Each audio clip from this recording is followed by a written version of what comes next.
here at NHG Polyclinics, and there's actually one thing you should do before going in for your appointment.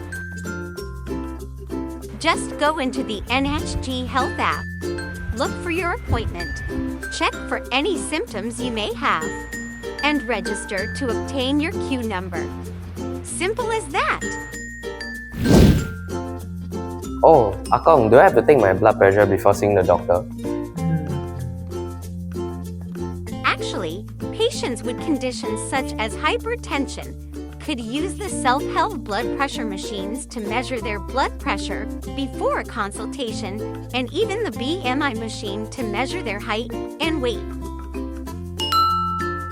Akong, why is my number not called in sequence? Did they skip my number? You're right. There may be instances where some of our patients require urgent medical attention. Such cases will be given higher priority and attended to first, hence explaining why the queue numbers are not called in sequence.